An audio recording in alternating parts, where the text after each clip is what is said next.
Hola, en la sesión anterior de sistemas estructurales veíamos la clasificación de las cargas y algunas consideraciones para el diseño ahora de edificaciones que sean algo resistentes, ¿verdad? Sin embargo, mencionábamos de que no, aunque haya una consideración, un diseño sismo resistente o que se tomen en cuenta, ¿verdad? Todas las cargas a las que va a estar sometida, ¿verdad?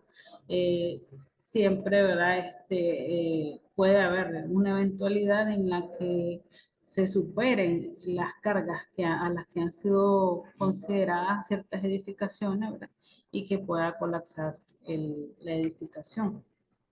Entonces, en esta ocasión estaríamos compartiendo o revisando cuáles son los esfuerzos a los que pueden estar sometidos los elementos estructurales y los estados límites de las edificaciones. Entonces, voy a compartir.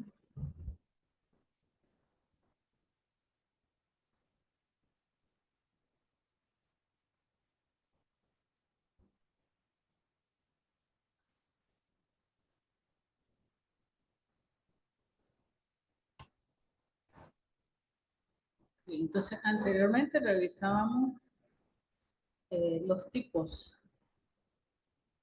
de carga, ¿verdad? Entonces, está en esta otra presentación algunas definiciones, ¿verdad? En cuanto a lo que es el diseño arquitectónico, ¿verdad? Tomamos en cuenta las necesidades, las funciones que se van a realizar en una determinada edificación y la forma del edificio, ¿verdad? Después, eso se revisa en conjunto con el diseñador estructural, ¿verdad? Que es el ingeniero estructural, y se revisan pues las cargas a las que va a estar sometida y el diseño de cada uno de los elementos estructurales. Ya, entonces para ello tienen que tomar en cuenta cada una de las consideraciones anteriores, el peso propio del edificio, las cargas a las que va a estar sometida, ¿verdad? Las cargas muertas, las cargas vivas y las cargas, ¿verdad? Eventuales. ¿Ya? Eh,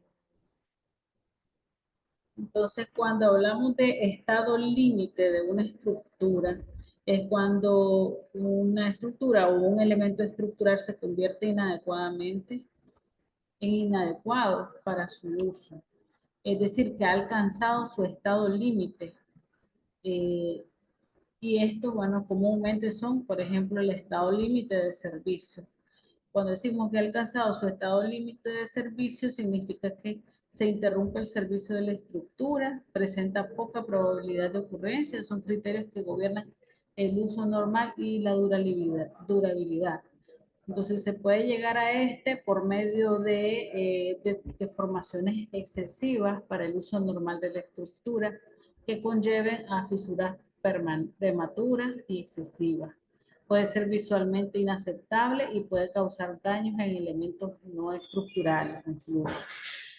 Cuando se den desplazamientos excesivos, aunque no impliquen pérdida de equilibrio, daños locales también como corrosión, ataques químicos a la estructura producido por ambiente agresivo, vibraciones excesivas también producidas por elementos móviles y cargas cíclicas, daño local evitable con la construcción de juntas de expansión y control o con la disposición adecuada del refuerzo. Entonces, el estado límite de una estructura, hablamos ahora de estado límite de resistencia o estado límite último. Entonces, el estado límite último es cuando se incluye el colapso de la estructura. Entonces, acá estábamos hablando cuando el estado límite de servicio es cuando ya se observa que hay ciertas deformaciones en la edificación, hay fisuras, hay daños en la edificación, entonces se interrumpe su uso, ¿verdad? Y el estado límite o la resistencia última es cuando consideramos que la estructura colapsaría cuando, cuando está sometida a cierta a carga, cuando sobrepasa, digamos, la carga a la que estaría diseñada, por decirlo así, ¿verdad? Entonces, presenta muy poca probabilidad de que ocurra. Sin embargo, decíamos pues que eh, no hay una seguridad al 100% sobre esto, ¿verdad?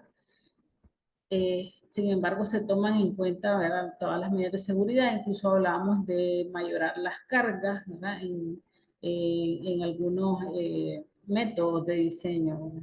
Entonces, corresponden a la máxima capacidad portante y se puede llegar a este estado cuando las fuerzas mayoradas son mayores que la resistencia de diseño de la estructura.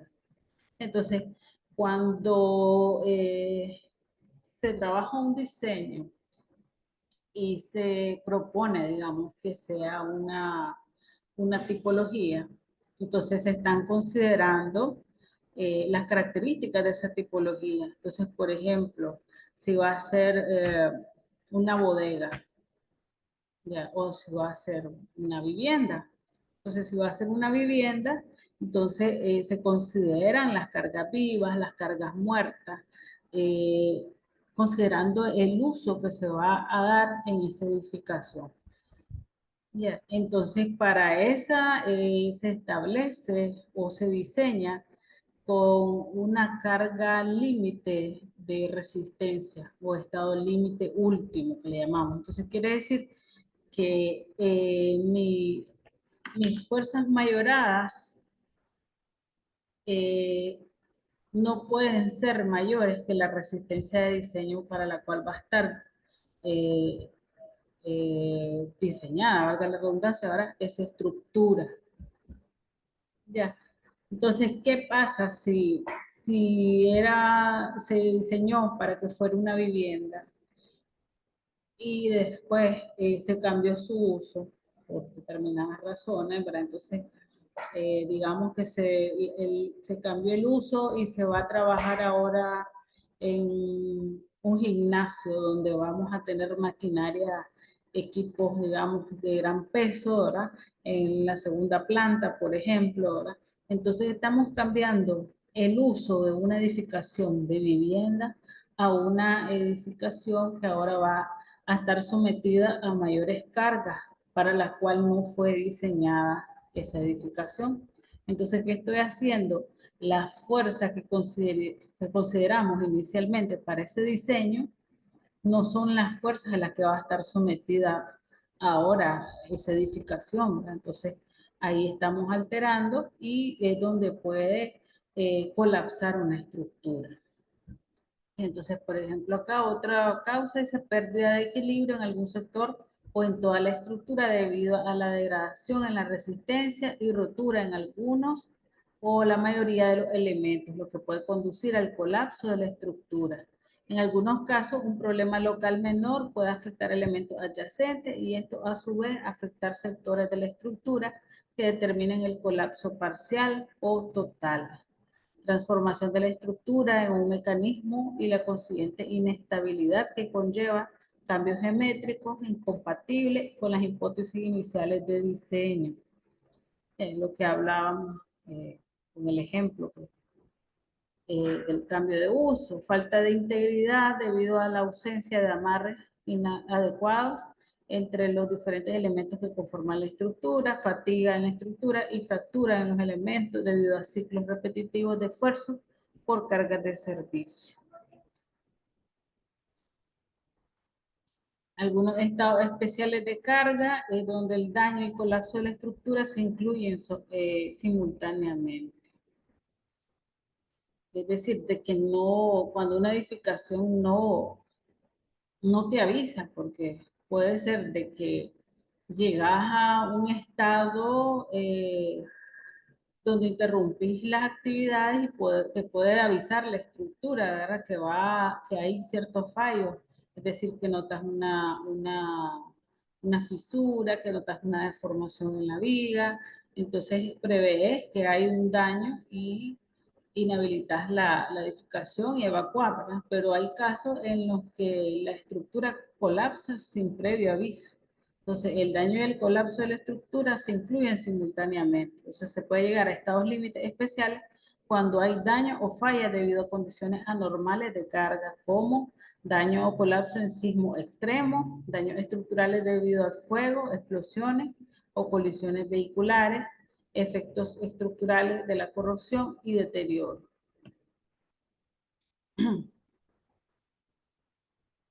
Entonces, hay algunos métodos de diseño, métodos de los esfuerzos de trabajo, métodos de resistencia.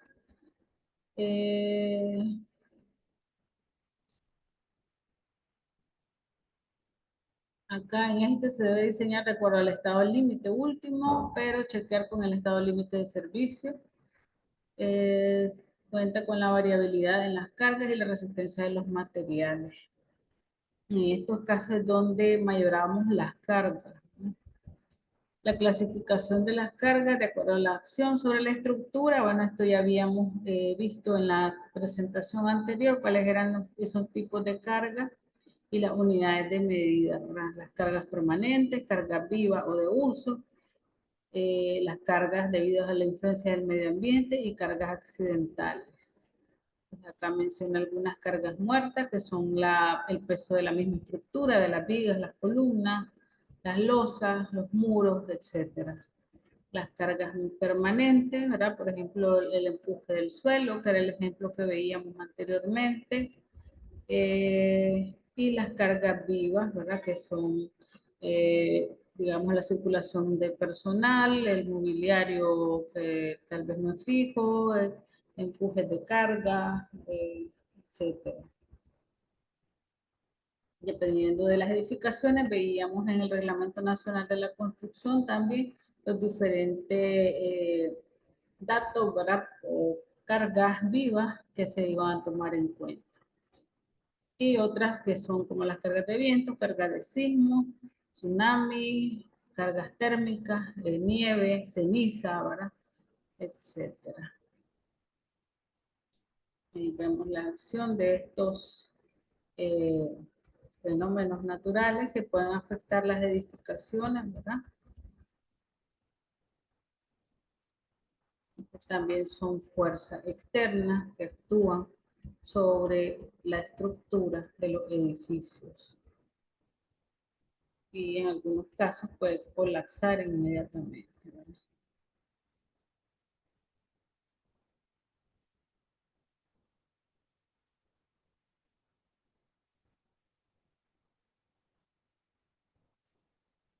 En estos casos son de térmico, la carga de la nieve podría ser similar a lo que es la carga de ceniza, ya que su acumulación también origina carga sobre el techo y la estructura en sí.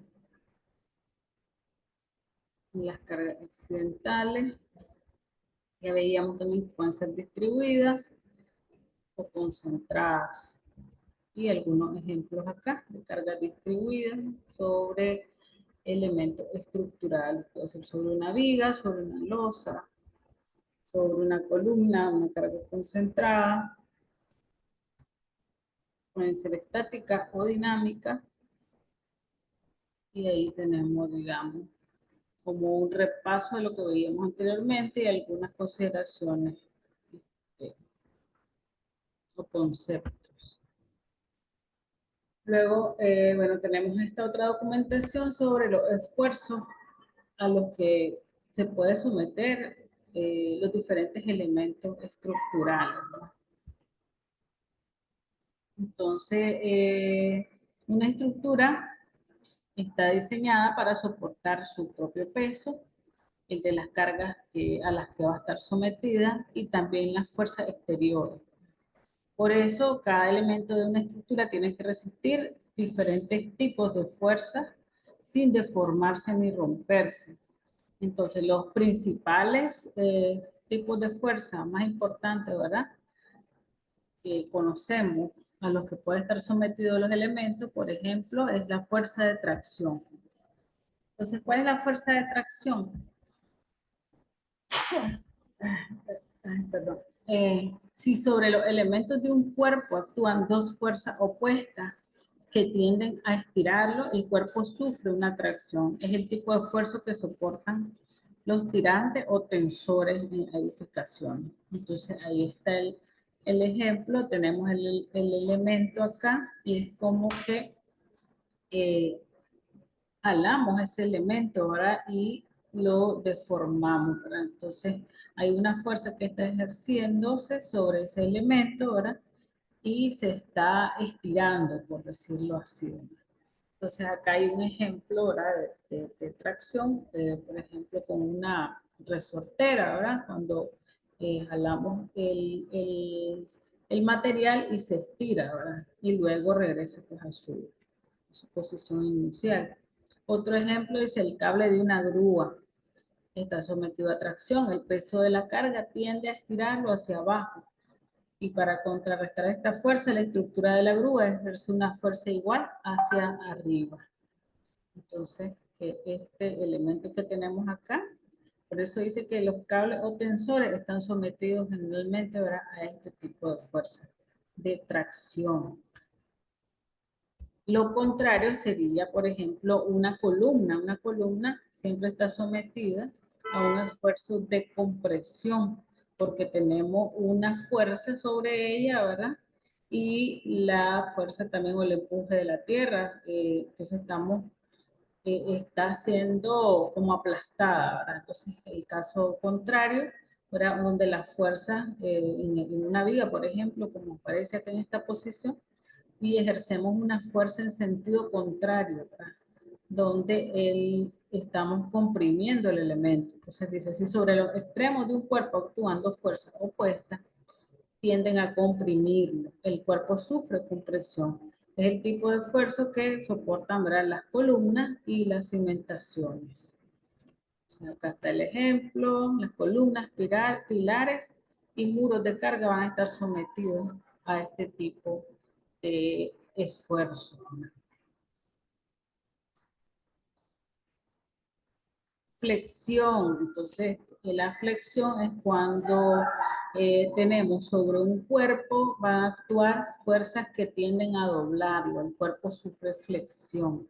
Este tipo de esfuerzos son los que soportan la viga y la cercha. Entonces, suponiendo acá que esta es una viga o un elemento, ahora como una repisa, ¿verdad? Donde acumulamos un peso sobre ella, entonces tiende a pandearse, ¿verdad? Entonces está sometido a un esfuerzo de flexión. Ya, acá tenemos una fuerza aplicada y tiende a flexionarse. Entonces, una parte del elemento se deforma o se estira y la otra parte se comprime. La parte superior se comprime y en la parte, digamos, más alejada de la fuerza, donde se deforma de esta manera, se estiran las partículas de este lado de acá, del lado más alejado, por decirlo así.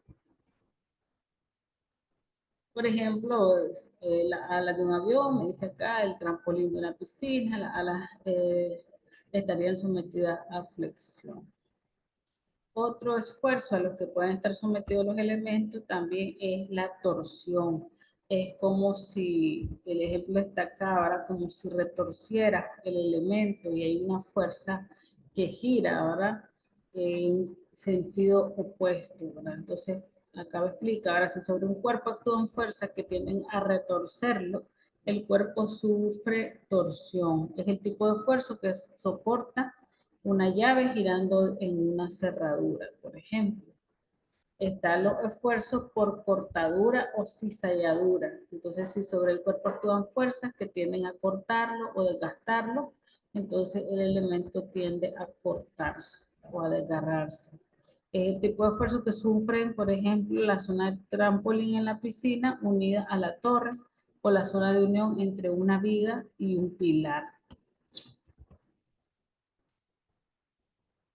Por ejemplo, acá entre la viga y el pilar, entonces este esfuerzo, ahora que tenemos dos fuerzas en sentido contrario, entonces tienden eh, a que haya una deformación en este punto de acá.